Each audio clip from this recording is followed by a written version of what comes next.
Dans les colonies d'abeilles où chaque abeille est affectée à une tâche spécifique, la seule exception concerne l'abeille mâle. Les mâles ne contribuent pas au nettoyage de la ruche, à la collecte de nourriture ou à la fabrication des rayons et du miel. La seule fonction des abeilles mâles dans la ruche est d'inséminer la reine. Les mâles ne possèdent pratiquement aucune des caractéristiques que possèdent les autres abeilles. Les abeilles ouvrières ont la responsabilité de toute la colonie.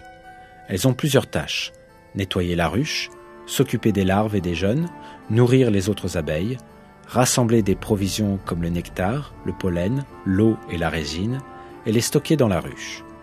Bien que ce soient des femelles comme la reine, leurs ovaires ne sont pas matures. Cela les rend stériles. Les caractéristiques de ces créatures sont décrites dans la sourate An-Nahl du Coran, qui signifie l'abeille.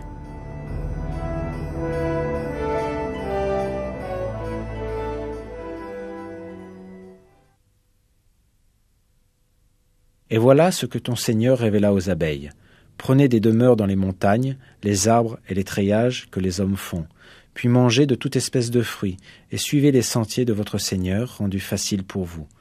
De leur ventre sort une liqueur, aux couleurs variées, dans laquelle il y a une guérison pour les gens. Il y a vraiment là une preuve pour des gens qui réfléchissent.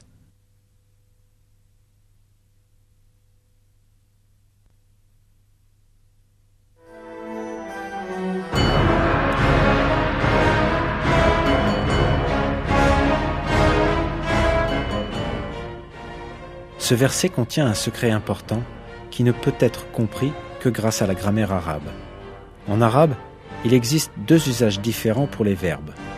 En fonction de l'usage, il est possible de déterminer si le sujet est une femelle ou un mâle. En fait, les verbes utilisés pour les abeilles dans le verset sont utilisés avec le format des verbes au féminin.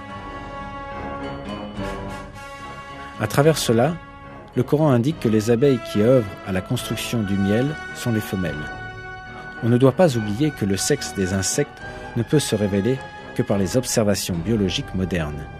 Le fait que les ouvriers sont tous des femelles n'a été établi qu'à notre époque. Pourtant, Dieu montre un autre miracle du Coran en attirant notre attention sur ce fait dans les versets.